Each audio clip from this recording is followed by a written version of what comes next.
What's happening, Hardscapers? This is episode 306 of the How to Hardscape podcast, where we talk about how you can start and grow your hardscaping business. And on today's episode, we're joined by George Urvari. He is a repeat guest on the podcast with topics ranging from smart growth, employees, and systems. Profit Comes Last was a really great one that we did most recently. And now today we're going to be talking about equipment, leasing, financing, utilization rates, and so on. Lots of great topics within talking about equipment on today's episode. George is a consultant with Knowledge Tree Consulting, along with Peter, who both of them own Oriole Landscaping and are completely hands-off of that business at this point in time. I've sat down one-on-one with George, and he blew my mind with the amount of stuff that he has for hardscape landscape business owners. And if you want to reach out to them, I highly suggest that you do. You can go to knowledgetreeconsulting.com or click the link in the show notes. But before we get into today's episodes, we want to thank our sponsors. Cycle CPA. If you're looking for bookkeeping, accounting, CFO services, reach out to Cycle CPA at cyclecpa.com. Let them know How to Hardscape sent you for money off their services there. Patio SEO has hopped on board as a sponsor, and they are a leading marketing and brand building company in the hardscape industry. And if you don't know, this company is run by James Reed. We've had him on the podcast a couple of times, some of our more popular episodes, and he owns hardscape businesses across the country. And now you can have access to the same in-house marketing team that he has access to at patioseo.com.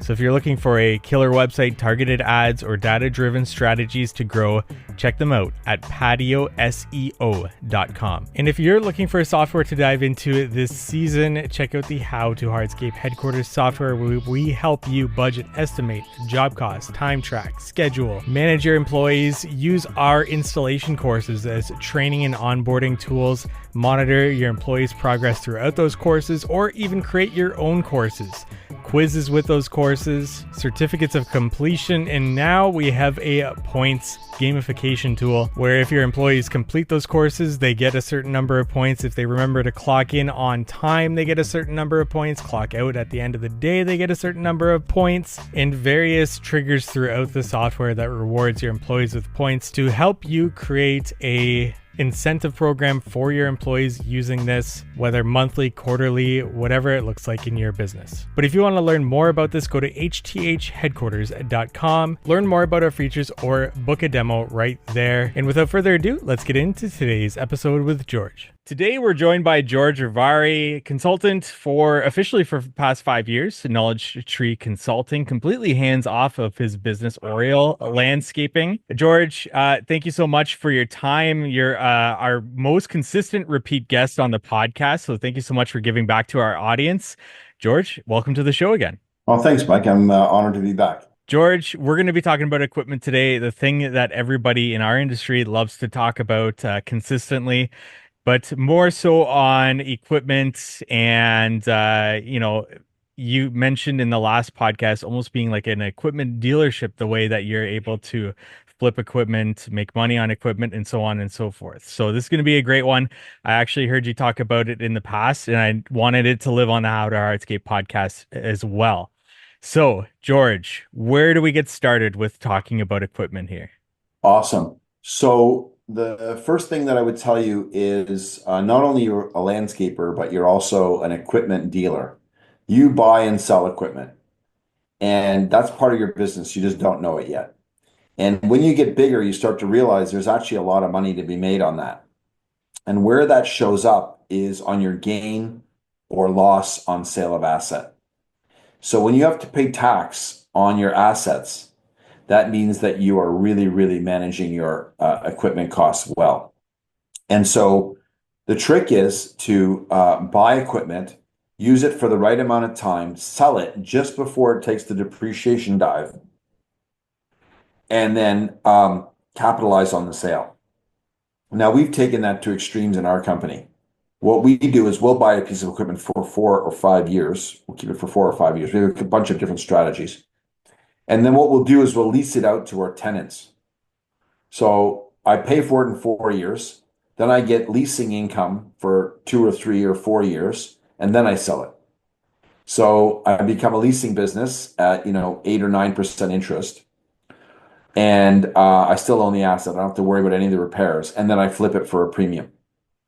And so, I've got this integrated business in my landscape business that essentially is rotating the fleet. Now, the best part is that my company repairs are next to zero.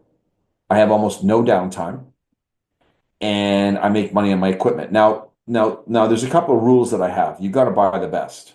So you don't try and save on your equipment. So the analogy is like there's a consultant that we use for buying assets, and he said equipment are mechanical employees, right? So you buy a pickup truck, or let's say I'll give you an example. I bought an F450, right? If I would have bought an F600, I could take an extra 2 or 3 tons. It would be more attractive when it's done. It would be less beat up. More people would want it. It would have less miles on it because I'm not doing return trips and I'm not looking at the price, right? So when you look at an asset, what you really should be looking at is A, the cash flow implication. Can I afford this, right? And generally we like to buy the biggest piece of equipment we possibly can to do the work. So I don't want to have anemic equipment. And I'm not afraid about the price. For a lot of people, they are afraid of the price, and that's the first mistake they make. So what's interesting is when you get into the big metal, like when you're buying assets for 300,000 or 400,000, like we are, some of the toys that we buy.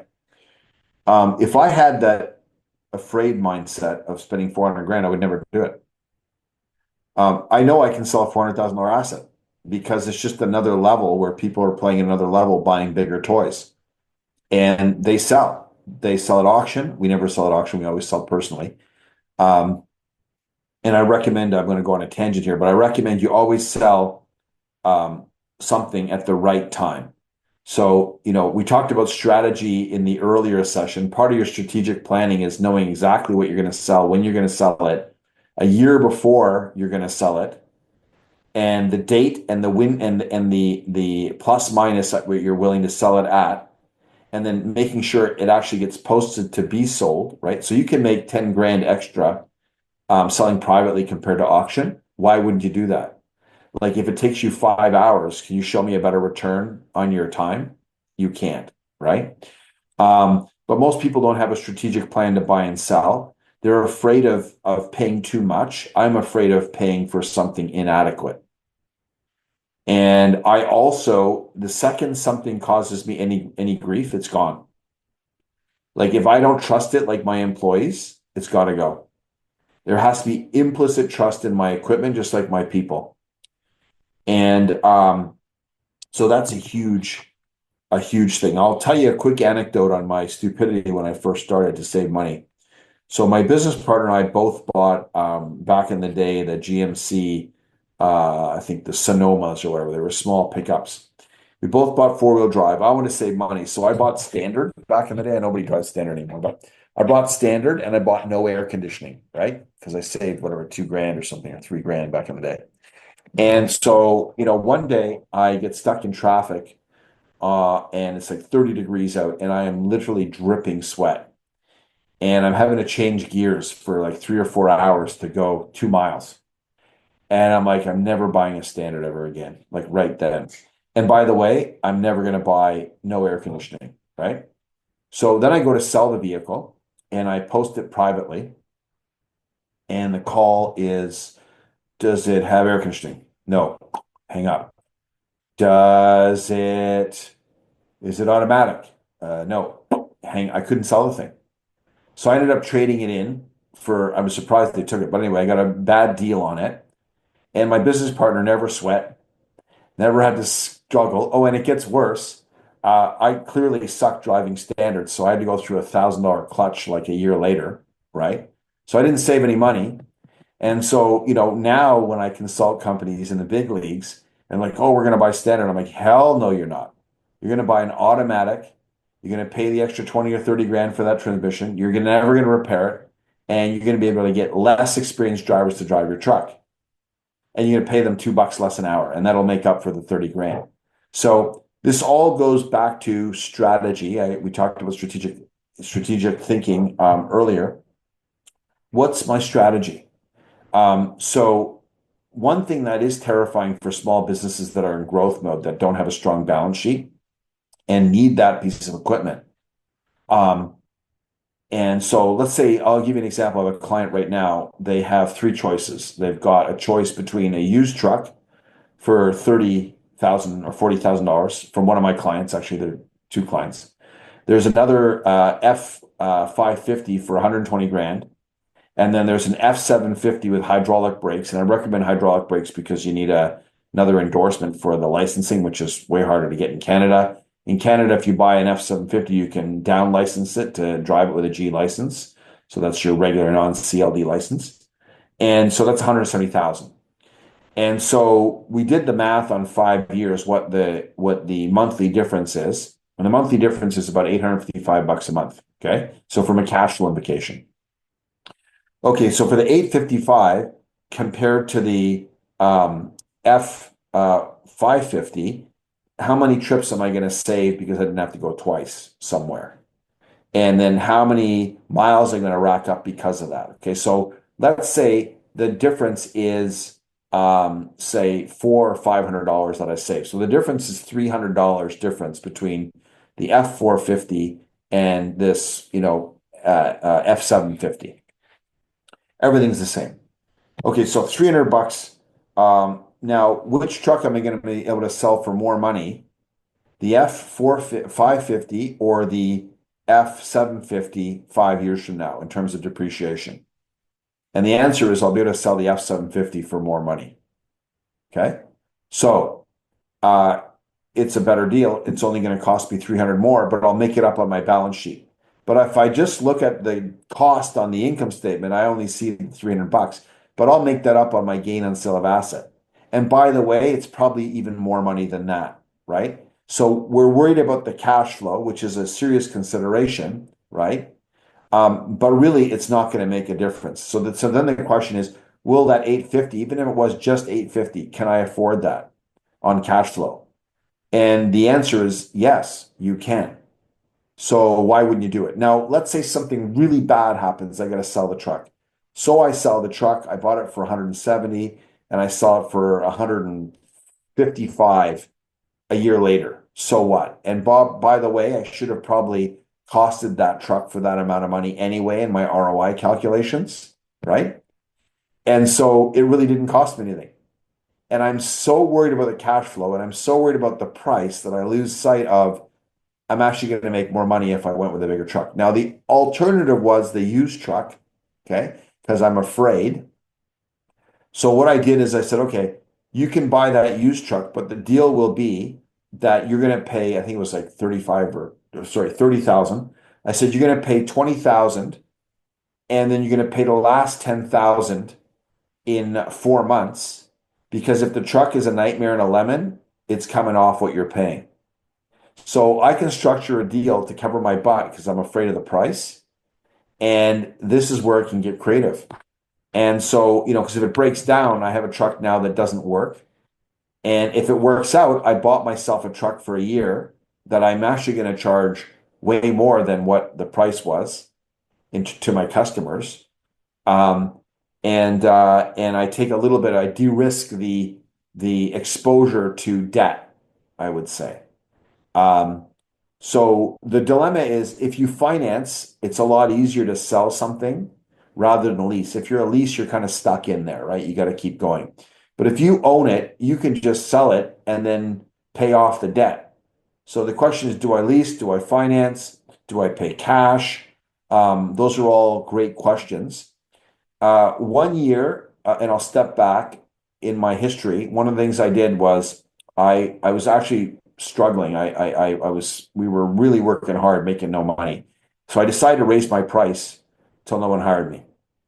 And this is where the crew per day price comes in, by the way. So our crew per day price was like $800 plus materials. And I know that ties in beautifully with your estimating philosophy, right?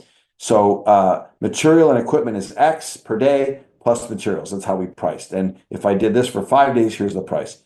So what I did is I raised my price from 800 bucks a day to 1,200 bucks a day. And within a year and a half, I was at $2,500 a day, and I decided to raise my price to 2,800 and no work came in. So that year that I did that, I made, this is like 30 years ago, I made $250,000 net profit. Now, this is arguably probably a higher number because I probably didn't pay myself enough. Maybe I paid myself 50 or 60,000 back then. But notwithstanding, I went and I bought 2 trucks cash, right? And back then the interest rates were 18%. So I got to get people to understand the context of then and now. And got the trucks, and then I almost went out of business on cash flow. So there's not just like how much money you're going to make, whether you can afford it, whether you can sell it. It's really about the cash flow, number one. I do recommend paying cash for trucks when you have so much money you don't know what to do with it, for sure. I do recommend buying trucks in the fiscal year that will reduce your tax liability if you're really, really profitable and you have so much money you don't know what to do with it. And I have companies that, the first problem is they don't have enough money, and there's companies that have so much money they don't know what to do with it. No matter what, you're always going to have a problem. But at the end of the day, it's buying equipment and selling equipment, you are a dealership. And then the question is, if I bought that used truck instead of the F550 or the F750, could I sell it for a pretty decent dollar, or am I stuck with something that really looks terrible? And those are all considerations. So really the question is, should I buy used? If I go back and I go back to the beginning, should I buy used? And the answer is yes. And here's my criteria for buying used. It's the only time I buy used. Mike, you bought that F750. I can see you're having troubles. Why don't I take that off your hands, and I'll take over your payments. Now, the beautiful thing is that Mike only drove 5,000 miles for 2 years. So it's only got 10. So he's actually under depreciated it. And I'm going to take over your lease payments, and then I'll buy it out and I win. Does that make sense?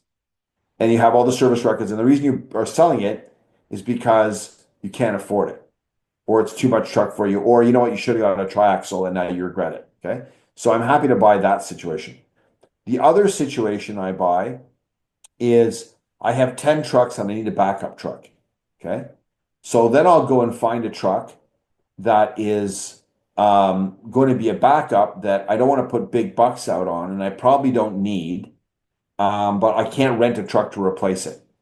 So ironically, there's a company called Hertz, Herc, not Hertz, Herc, which used to be Hertz, that rents trucks and snowplows and everything. So I met them at a show. I thought that was kind of cool. So then maybe I don't need to buy that truck, right? But I'll buy used as a backup on like 10 trucks, not 3 trucks. I'd rather have like all new trucks that just don't break down. And obviously I like to buy trucks that are proximal to where they can be serviced properly. So this is going to be not a great dig for Ford, but Ford, unfortunately, is losing their heavy diesel mechanics. And so if you buy like a big diesel, your service is not going to be that great. I can just tell you from my experience.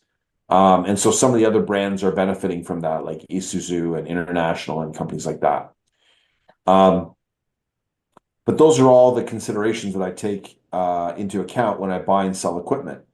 And I like to buy the best piece of equipment I can with all the bells and whistles. So we have like the most amazing tool racks and hook lifts and the whole 9 yards. And the reason is they're a joke to sell. And so I'll give you the old man analogy. I won't give you my politically incorrect analogy. The old man analogy is I got a 20-year-old, amazing. 30, fantastic. 40, fantastic. 50, right? So I got to sell my truck at 47, where you still think it's young, but really it's only 3 years away from the other half of its life. And most of us keep the truck till it's 80, and then on our balance sheet it's a disaster, and our repairs go through the roof, our downtime goes through the roof, our branding goes down the toilet, our employees hate driving the truck, the air conditioning doesn't work, right? And you're not current. You look like you're in the Stone Ages. And I see all the declining companies, or the companies that are mediocre, do that. The reason all these big companies have new equipment is because they've figured out what the optimal time is to unload it before it becomes a liability. And so most of us are short-sighted. We try and save money. Again, saving, not investment mindset, and we do the wrong thing. And so, uh, and again, in equipment, I bet you've got equipment that's lying around doing nothing. Man, you should sell that and upgrade. Like, why are you working with crap? And why are you going to work with a pickup truck when it should be a dump truck? With toolboxes and the whole 9 yards. So people underinvest in their equipment. And here's the crazy part. This will blow your mind. Watch this. At least in Canada, you Americans are going to appreciate this. I hire a Canadian, and he's 100 grand a year. He works for me for 10 years. It cost me $1 million. I should have fired him 5 years ago. I didn't. And 10 years later, I have to fire him and I have to pay a month's severance. So I have to pay $120,000 in severance to get rid of him. Okay. That's Canada. That's the employee. Now, if I bought a truck for 200 grand and I kept it for 10 years and it had low miles, I can still sell it for 100 grand. And if I did it right, I barely had any repairs. I had service where I had to change the tires and things like that, but essentially no repairs. Are you kidding me? The employee cost me $1 million and the truck only cost me 200 and gave me 100 back. And in Canada, it cost me 120 on top of my million. Like, do we not see the value? Yes, there's interest costs and things like that, but guess what? You have to feed your employee too. So think of fuel and those things as the interest cost. And so uh, fuel for the employee's sustenance. And so equipment beats people. It's a no-brainer. And we're afraid that because we see 200,000. I argue, look at it over 5 or 10 years. And then look at it in terms of like what I can sell it for as well. And then you're going to start making smart choices because most of us are subjective. We're afraid. Our heart kicks into play and our gut and not our minds. And once you start using your mind and start thinking strategically and get the emotions out of the way, it's just clinical, whatever, you're going to make way better equipment decisions. I can tell you're going to be a lot prouder of your fleet. Now, I'm not telling you to go out and buy the Denali. So that's another one that I see. I see the owners buying these Denalis. Like I used to drive around a smart car. Our crew trucks were unreal. And my personal vehicles were, just like good, decent, Honda Accord or something like that. Right now, we buy our admin people that are out in the field supervising things like that. We buy them the Ford, not the Ranger, the one down from that. It's like a bit smaller than a Ford Ranger, and they're fantastic for a run around, throw a couple things in the back. It's a 4-seater, inexpensive 4-wheel drive, and it's better than a car. It has great resale. They're selling like hotcakes. As a matter of fact, there were shortages of them. That's a great little purchase. Great on fuel, right? And so those are some distinctions. The other thing that also, whether you should buy a cab forward or a typical hood on the truck. If you're in the city, the cab forwards are way better because it's easier to park. It's easier. If you're doing country driving on bumpy roads and stuff like that, buy the typical, truck with a nose because it's a lot more comfortable. It fits bigger people, right? You're doing long drives, it's way more comfortable. So we work in the cities for the most part, so we all have cab forwards. The other thing to look at is the gross vehicle weight rating and the gross combined weight ratings, and they're two different things. So the gross vehicle rating is what you can put in the truck, and the gross combined weight rating is what you can put in the truck and tow at the same time. So some of the cab forwards, like the Isuzus and the Hinos, have terrible gross combined weight ratings. So if you want to tow with those, forget about it. You can put a ton in the truck, just like you can with the Ford and the Internationals and Kenworths. You can't tow squat. So if you need to tow stuff, don't even look at that. And so these are all part of your decision trees. Most people don't look at all the details. I mean, I used to make charts and analyze, everything and talking payload. So what's the actual empty weight of the truck? The other thing that you have to make sure of, actually, this is one of my clients made this mistake. He bought an F-250 for snow plowing, thinking that it would be good enough. and the tires were underrated, and he got pulled over by Ministry of Transportation. Luckily, the guy had mercy for him because he had violated like so many things in terms of too much salt in the hopper, overweight truck, wrong tires, wrong axle ratings, wrong like you can never go wrong going heavy duty. Your truck will last longer unless it's for and you know it's a light duty application. Like you might throw 2 bags of cement in the back of the thing in a wheelbarrow. Otherwise, do not try and save money by going light duty because I assure you, we have blown springs. We have done very bad things whenever we've overburdened things, and your repairs go through the roof, and the trucks start look dilapidated. So, anyway, those are some kernels of wisdom in terms of buying assets and selling assets. We want to take a break from today's episode to talk about marketing. Are you looking to take your hardscape business to the next level?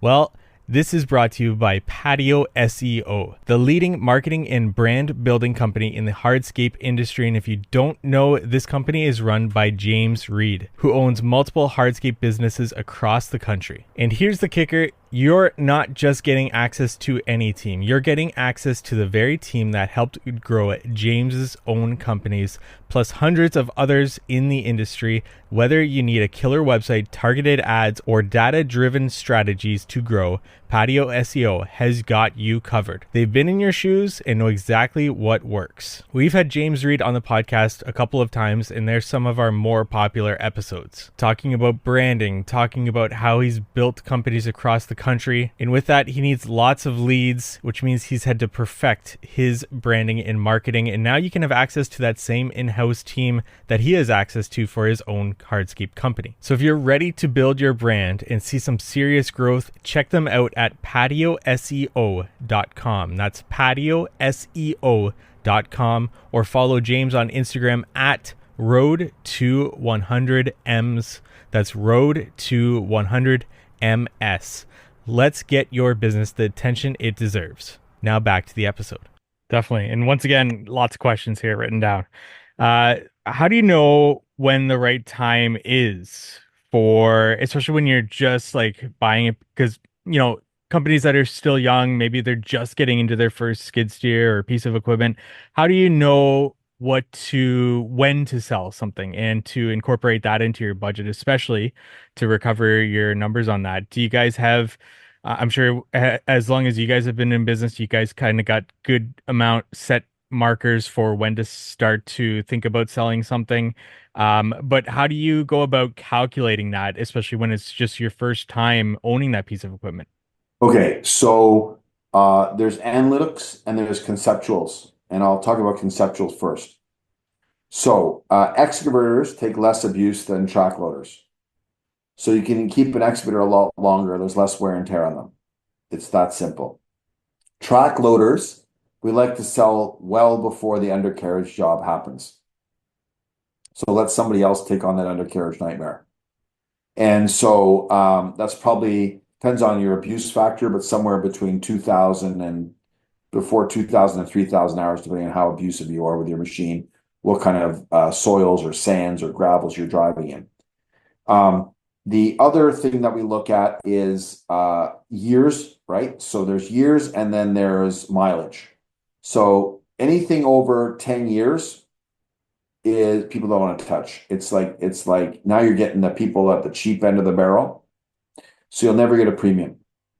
And then there's miles. Anything over 100,000, maybe 110,000, 100,000 miles. For us, maybe 80,000 in the US, I'm talking kilometers. At 80,000 miles, it's feeling old. It's feeling 60, right? 60,000 miles, it feels like it's got a lot of life into it, right? And so I try to use the human psychology as the window to sell. And so it's a function of years and miles or hours and years. Excavators, the analogy would be excavators be like, Japanese living on some island that live to 100. And the 70-year-old Japanese is still better than the 40-year-old North American who's, 300 pounds. And they got another 30 years of like quality left in them. And so I essentially look at my equipment that way. It's less of a numbers thing. There is a numbers calculation for what my ROI is, But what I really want to do is I want to avoid repairs and downtime. And that's the biggest thing. And one other tip on that is, we always buy aluminum boxes and we buy marine grade aluminum. It saves about a ton of weight on the vehicles. And so it increases your capacity. You don't have to paint it. And it's, yeah, way better. We want to take a break from today's episode to thank our sponsor, Cycle CPA. It's crucial to review your financial statements on a monthly basis so you can diagnose areas for improving your business's financial health early before they become significant issues. Too many contractors wait until the end of the year to review their financials as they file taxes, when it's often too late to take action to change the outcome. Cycle CPA not only handles bookkeeping and taxes, but they also ensure that you're armed with financial data on a monthly basis to make key business decisions. They offer benchmarking, cash flow forecasting, and assistance in developing targets for financial metrics. With their team of accountants specialized in the hardscape and landscape industry, they currently work with hundreds of companies in this field. Visit cyclecpa.com, and for $200 off, mention the How to Hardscape podcast. Now back to our episode. Utilization rate. When you're looking at a company, when do you kind of suggest somebody to get rid of a piece of equipment, looking at that utilization rate, especially when what I hear is, well, it's paid off. Like I own it anyways. I might as well keep it, whether my utilization rate is low or not. How do you work on talking a business owner through what their utilization rate and whether or not they should get rid of it and maybe just rent it whenever they need it? Yeah. So let's say I went through all your assets. I said, do you need that? Do you need that? I use that 3 times a year. Could you find a way around that? Could you get somebody to float the machine for you, whatever it is, those 3 times? How much would that be? Okay. So we sell all your junk. We get $50,000. Take the $50,000. I put it into a bond at 5%. I make $2,500 a year. In 10 years, that's 25,000. Compounding interest. I'm now at $75,000, $80,000. And if I leave that equipment in my yard for 10 years, it's now worth $5,000. So you tell me what's better, having stuff sit there doing nothing because it's paid for, or having the money in the bank that's growing, or investing in something with an even higher return, right? So 5% is the safest, lowest thing I can do. And, I could build some bins at my yard and I could direct source material and I could save instead of paying. I could buy a yard loader and then vertically integrate my business, get tenants. Like there's just a whole cascading number of things that you can do that you can't do with underutilized equipment. So the analogy, Mike, is you got an employee with his hands in his pocket standing there for 8 hours of a 9-hour day. What would you do? I'll keep him around anyway. I might need him. Like hell no. So equipment is a mechanical employee. You just get rid of them. You just figure out how to not do with that. It just doesn't make any sense. And so people are emotionally attached to their equipment. It's like, people would probably take vows with their Bobcat. I'm pretty sure that would be the case. And it's just a piece of, you can get another one. And it's not doing anything for you. It's not even nice to you anymore. So, let it go. You mentioned that you lease equipment to your tenants or others, right? What was the decision to start to do that and become essentially like an equipment dealer in that sense? Well, I love to have rental income, and I love to keep my friends and my enemies closer.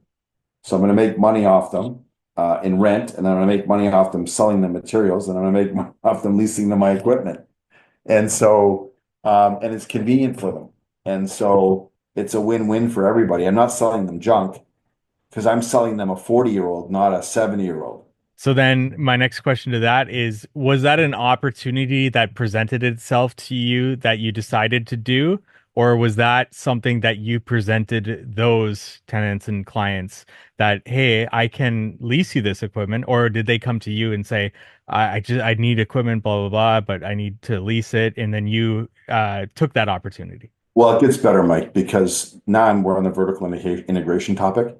I'm also a business consultant. So of course I'm going to give them advice that's in their best interest, that's in my best interest. So I sell So much equipment. I even sell equipment between my consultees now back and forth. It's hilarious. And so, oh, you've got one of these and it's underutilized and you need one of those, you should connect and buy from them. So I'm essentially a broker. I don't actually charge money for it. I could, but it's hilarious. So I move equipment. I move metal all across North America now. And I never sell anybody anything that's garbage, but I just don't want to have any 50-year-olds in my fleet. One of the things that I hear people buying used, especially vehicles for, is the depreciation of purchasing a new and then driving off the lot. It's depreciated, so they want to save on that. Any thoughts on that? Or once you get to a certain heavy duty or truck, there that same depreciation just doesn't apply to it. Well, so let's look at this. Not all trucks are the same. There are lemons out there, right? So why, let's look at it from the seller's perspective. Why am I selling it? I'm in trouble. I have a lemon. It doesn't fit my needs, right? How do you know whether it's a lemon, it doesn't fit my needs? You don't know unless you know the person you're buying from. Or I'm buying my 11th truck and it doesn't matter, and I'll just resell the thing again and take a smaller hit. It's a game. And I have money, so I can pay cash for something if I want. It doesn't matter. If you can't, it puts you in a very difficult position. And if that thing doesn't work for you, and it's the beginning of the season, and you're counting on it, it's not like you can rent a dump truck with fold down sides every day. It's one thing. The reason I like to get my trucks right because I can always rent any equipment, anything I want, pretty much anytime, anywhere without issue, except for during COVID. So the younger businesses that are starting maybe didn't know that. But up until COVID, whatever I wanted, believe me, I could rent it. There was never a shortage. And I think that's pretty true now. However, having a great crew truck, which is the foundation of getting your people and your materials around, that has to be right. And if you get that right, that's the foundation of your workday, which is the foundation of your efficiency. And so I don't fool around with trucks. I got to get the truck right. I'm less worried about some, yard loader that I bought that's used that I'm not using every day. It's not the end of the world if it doesn't work, or if I have a giant yard and I have two or three and I bought one used and I'm playing the odds, right? That this thing's not going to have a heart attack. Sure. But if you rely on it, why in God's name would you put your faith in a 60-year-old who's overweight with arterial sclerosis, and maybe you're lucky, maybe they go another 5 years, maybe they drop dead like the next day. So I've seen so many of my clients make the mistake of buying used and then owning that error. When you're paying a premium for certainty, there's a price for that. And if buying used was such a great deal, every single big company would buy used, right? If it's such a smart idea, right? Why is it that Coke and Pepsi and all these giant corporations don't do that? Why is it the municipalities aren't buying used trucks? Well, here's another thing too. This will blow your mind. You might be mechanically inside. So you say, oh, I can fix it. Well, you should be selling work, not fixing your truck, and doing your paperwork, by the way, or doing proactive planning, not fixing your truck. So I used to do the oil changes. I used to do all that stuff. And what a mistake, right? That is not how you build a business. That's how you create a job for yourself, fixing things. And it becomes a self-fulfilling prophecy where actually, if you buy enough used stuff, you actually start racking up, if you're paying other people overtime hours to fix broken things that keep breaking, to keep them in the cycle of work. And then you'll actually see the payroll costs go through the roof. You'll see the overtime go through the roof on non-productive revenue, and the truck's broken down, and then your guys are standing around, and I just could go on. So we talked in that other session about strategy and how stress is your number one thing you should avoid. Well, buying used is stressful. I'm scared when I'm buying it. I'm scared when it dies, and I hate myself after I've done it. Why would I go there? Why would I go there? Quick, one more question just to wrap this thing up. You mentioned if an equipment starts to give you grief, you want to get rid of it. Can you define grief for us? Is that the same thing happening more than twice that needs to be repaired on it? Is it, yeah, how would you go about defining grief? And then it's got to go. It's a feeling. It's a feeling. It's a feeling of trust. Do I trust it? Do my guys trust it? The best sign is when you get a big enough company.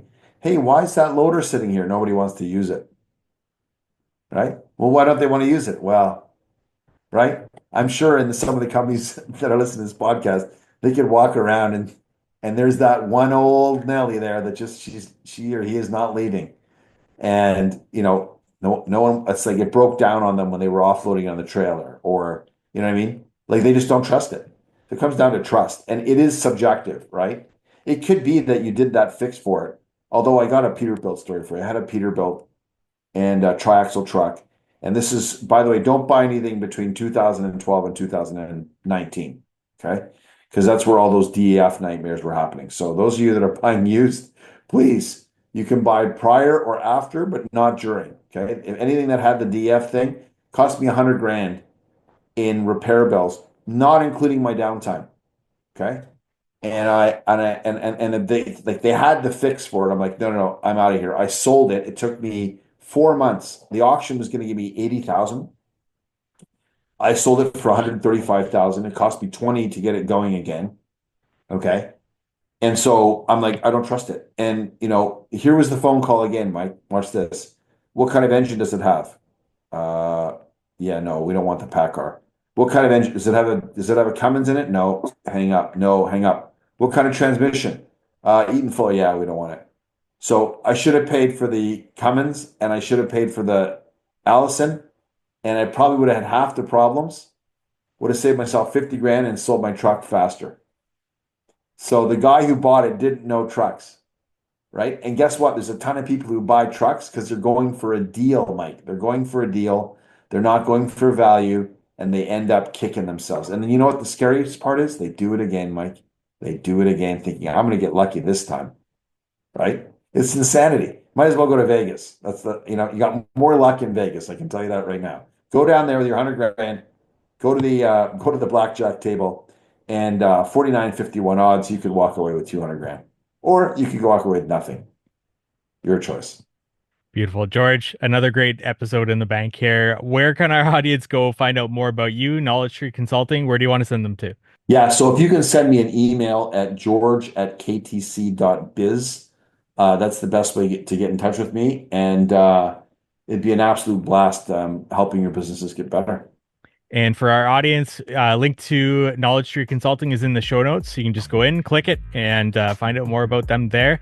George, thank you so much again for giving back to our audience here. Thanks, Mike. You're awesome. Thank you for listening to today's podcast episode. Once again, go to knowledgetreeconsulting.com and get that conversation started with George and Peter there. And thank you for joining us for another How to Hardscape episode. If you have somebody you want to hear on the podcast, send me a message at How to Hardscape on Instagram. Would love to hear from you. Topics, people, anything that you'd want to hear on the podcast. We've had some people reach out and have some great topic suggestions for us. So thank you for that. Ratings, reviews, Apple, Spotify, wherever you listen to this also help. But thank you for listening to the How to Hardscape podcast. And before we leave you, want to say thank you to our sponsors. Cycle CPA, if you're looking for bookkeeping, accounting, CFO services, reach out to Cycle CPA at cyclecpa.com. Let them know How to Hardscape sent you for money off their services there. PatioSEO.com. And now you know Patio SEO can take your hardscape business to the next level. James Reed and his expert team have built a reputation on success, not just for their own companies, but for hundreds of others just like yours. So don't wait.